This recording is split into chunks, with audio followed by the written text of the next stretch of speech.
Good morning. My name is Pramod Sajwan, lecturer, IMT College of Polytechnic. And today we are going to study about electrostatics. First of all, we will try to understand what is electrostatics. It is the branch of physics which deals with the study of stationary electric charge. It means physics की ये एक branch है जो कि जब charge रुके हुए condition में होता है, जब वो मूव नहीं कर रहा होता है, उसकी हम स्टडी करते हैं. As the charge do not flow from one point to some other point, so it is also called static electricity. Whereas electricity is defined as the flow of charge. That is, charge particles that are stationary. In brief, study of electric charges at rest is called electrostatics.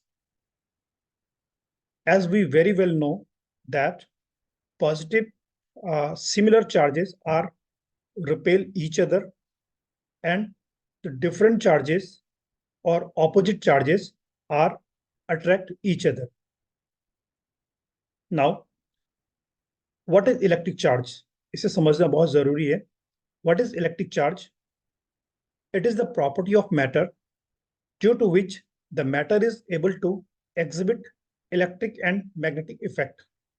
It means electric charge किसी भी matter का, किसी भी पदार्थ का वह गुण है जो उसके इलेक्ट्रिक और मैग्नेटिक इफेक्ट को दर्शाता है, शो करता है.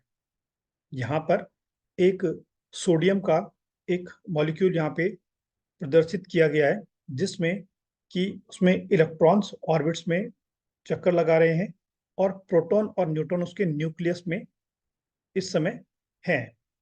हम सब जानते हैं कि नंबर ऑफ प्रोटॉन किसी भी न्यूट्रल, किसी भी एटम में number of electrons always equal होंगे number of proton, because charge on electron and charge of proton both are numerically equal in magnitude.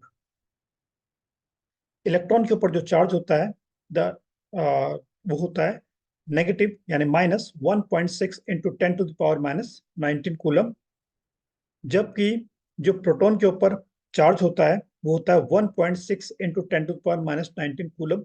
Numerically दोनों का जो वैल्यू है वो इक्वल है, बट इलेक्ट्रॉन पे नेगेटिव चार्ज होता है और जो प्रोटॉन है उस पर ऑलवेज पॉजिटिव चार्ज होता है. नेक्स्ट, हम चार्ज को कैसे हम रिप्रेजेंट करेंगे, कैसे हम उसको दिखाएंगे, तो हम स्मॉल क्यू से चार्ज को रिप्रेजेंट करते हैं. स्मॉल एन से हम टोटल नंबर ऑफ इलेक्ट्रॉन्स को हम रिप्रेजेंट करते हैं, जिनकी वैल्यू की 1, 2, 3, 4, 5, 6 जो नंबर होते हैं ऐसे हो सकती है, लेकिन कभी भी अपूर्ण संख्याएं नहीं हो सकती हैं, लाइक 1.2, 1.5, क्योंकि इलेक्ट्रॉन आधा कभी नहीं हो सकता, इलेक्ट्रॉन पूरा ही होगा. जहां पर ई से हम शो कर रहे हैं charge on one electron which is -1.6 into 10⁻⁻19 coulomb. Charge को मेजरमेंट करने के लिए जो यूनिट है उसे हम कूलम कहते हैं, जिसको हम सी से हम डिनोट करते हैं. when we rub two bodies when we rub two bodies against each other, transfer of electron take place between these bodies. हमने बचपन में बहुत सारे खेल भी खेले होंगे कुछ इस तरीके से, कि जहां पर हम एक ग्लास की एक रॉड को हम रब करते हैं किसी सिल्क कॉटन के ऊपर या सिल्क क्लॉथ के ऊपर, हम उसको रब करेंगे, तो वहां पर क्या होता है कि जो इलेक्ट्रॉन है वो जो ग्लास है, ग्लास की जो हमारे पास रॉड है, उस रॉड से ट्रांसफर हो जाते हैं सिल्क क्लॉथ पे. तो सिर्फ इलेक्ट्रॉन के पास होने के कारण, इलेक्ट्रॉन के ट्रांसफर होने के कारण जो ग्लास रॉड है उस पर पॉजिटिव चार्ज इकट्ठा हो जाता है, जबकि जो हमारा सिल्क क्लॉथ है उसके ऊपर नेगेटिव चार्ज इकट्ठा हो जाता है. और हम बहुत सारे गेम खेलेंगे हमने, और हमने छोटे छोटे अगर कागज के पीस हमने डाले और ये जो ग्लास रोड है उसके पास ले जाएंगे तो उनको अट्रैक्ट करने लगता है due to charge. Next, properties of electric charge. Electric charge की कुछ प्रॉपर्टीज होती हैं। Electric charge is a scalar quantity. इसमें किसी भी तरह की कोई भी डायरेक्शन मेंशन नहीं होती है, ओनली जो चार्ज का मैग्नीट्यूड होता है वो उसमें मेंशन होता है। Electric charge is conserved. Electric charge को वो कंजर्व होता है, सिर्फ ट्रांसफर हो सकता है एक प्लेस से दूसरी प्लेस, बट कभी भी जो इलेक्ट्रिक चार्ज है वो आ, वो कभी भी नष्ट नहीं हो सकता। There are two kind of electric charge named positive and negative. जो चार्ज है दो तरह का होता है, एक पॉजिटिव चार्ज, एक negative charge. Electric charge at rest caused an electric field while moving at a constant speed, it caused a magnetic field। जब इलेक्ट्रिक चार्ज रुका हुआ होता है तो वह एक इलेक्ट्रिक फील्ड जनरेट करता है अपने चारों तरफ, जबकि वही इलेक्ट्रिक चार्ज जब मूव करने लगता है तो अपने चारों तरफ या जिस पाथ पर वो मूव कर रहा होता है उस पाथ के चारों तरफ मैग्नेटिक फील्ड को वो जनरेट करता है। Hence we conclude that if shortage of electrons develops positive charge, then excess of electrons develops negative charge on an object। ये हम पहले क्लियर कर चुके हैं। अगर कहीं पर किसी भी ऑब्जेक्ट के ऊपर इलेक्ट्रॉन की अधिकता है तो उसके ऊपर नेगेटिव चार्ज होगा, और अगर किसी ऑब्जेक्ट के ऊपर इलेक्ट्रॉन्स की कमी है तो वहां पर पॉजिटिव चार्ज हमारा जनरेट होगा। नेक्स्ट, इस सीरीज में एक साइंटिस्ट हुए हैं कूलम। कूलम ने बहुत सारे एक्सपेरिमेंट किए। एक्सपेरिमेंट करने के बाद उन्होंने ये इस कंक्लूजन पे पहुंचे कि अगर हम सिमिलर टाइप चार्ज या ऑपोजिट चार्जेस को वैक्यूम में एक दूसरे के पास रखें तो वो कैसा बिहेव करेंगे। तो कूलम्स लॉ ऑफ इलेक्ट्रिसिटी आया, जिसमें कूलम ने कहा कि the magnitude of the force of interaction between 2 point charges in vacuum is directly proportional to the product of charges and inversely proportional to the square of distance between them। It means vacuum में अगर 2 point charge हमने रखे हैं पास पास और उनके बीच का distance r है, first of all हमें ये पता होना चाहिए कि अगर हम लाइक चार्जेस अगर हम आसपास रखेंगे तो वो एक दूसरे को रिपेल करेंगे।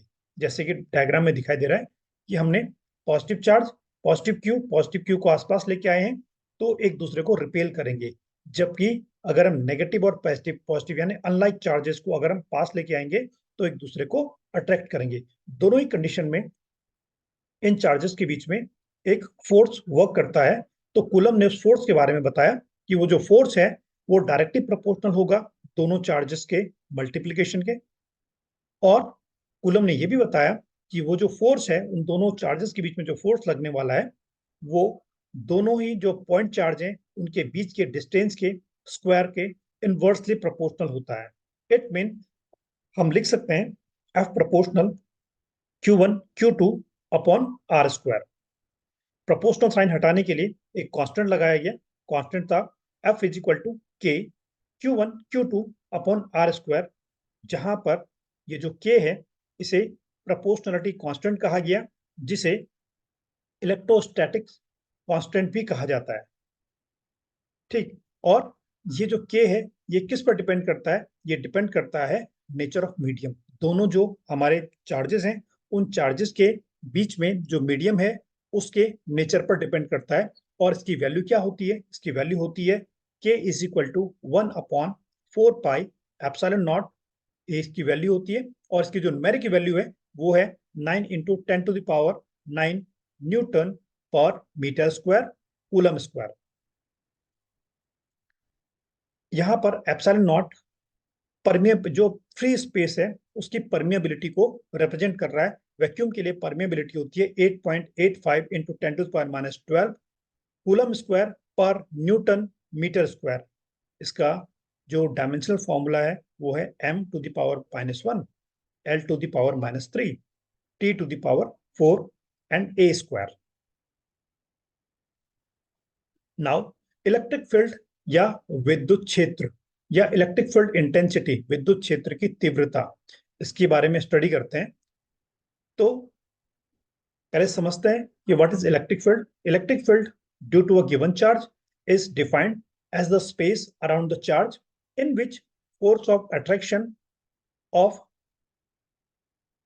and repulsion is experienced by any other charge। अगर हम कोई सोर्स चार्ज जिसको हम कैपिटल क्यू से डिनोट करते हैं, अगर वो हमारे पास कहीं पर स्टेशनरी कंडीशन में रखा हुआ है, वो रुकी हुई कंडीशन में है, तो जब उसके आसपास हम एक टेस्ट चार्ज, छोटा सा चार्ज क्यू नॉट लेके आते हैं, तो जहां पर भी वो जो टेस्ट चार्ज है अपने ऊपर रिपल्सन या अट्रैक्शन, किसी भी तरह का फोर्स एक्सपीरियंस करता है, वो महसूस करता है, तो वो जितने एरिया में फोर्स महसूस कर रहा है वो हमारा इलेक्ट्रिक फील्ड कहलाएगा। किसका? जो कैपिटल क्यू हमारे वहां पे चार्ज रखा हुआ है, राइट। तो ये मैं बता चुका हूं कि charge Q is called source charge and Q nought is called test charge. It is defined as the electrostatic force per unit charge acting at that point.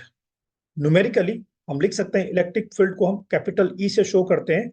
Capital E is equal to F upon Q nought, where capital E is intensity of electric field, F is equal to force between those charges, and upon q naught mean charge on test charge.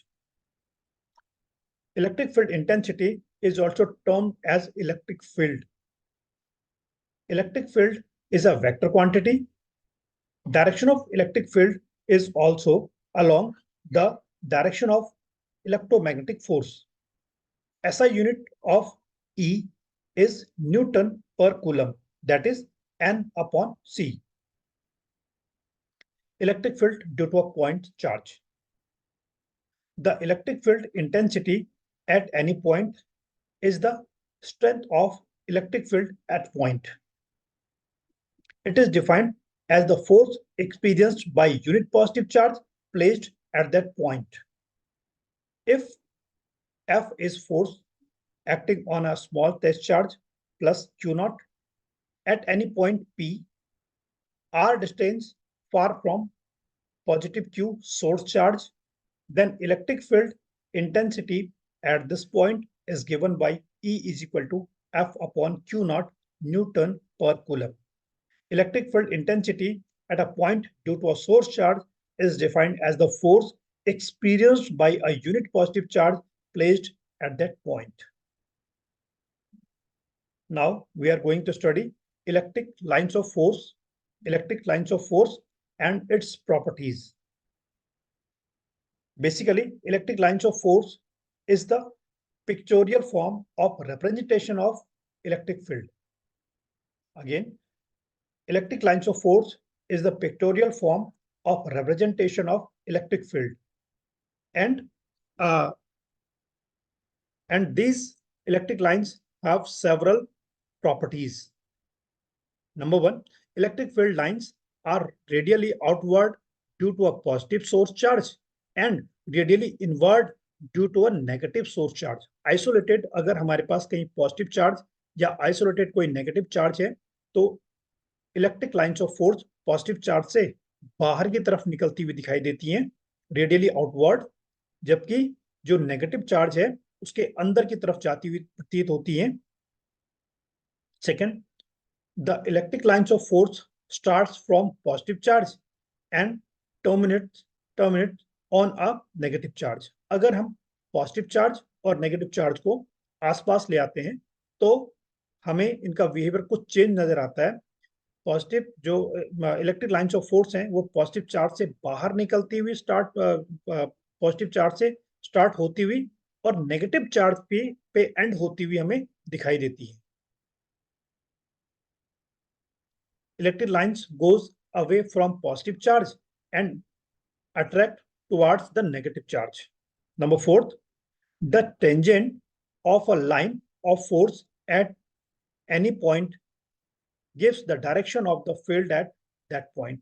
किसी भी point पर जो electric lines of force का जो curve है उसके किसी भी पॉइंट पर अगर हम टेंजेंट डालते हैं, स्पर्श रेखा खींचते हैं, तो वो पॉइंट पर वो स्पर्श रेखा उस पॉइंट पर इलेक्ट्रिक लाइन्स ऑफ फोर्स की डायरेक्शन को शो करता है। They do not intersect each other.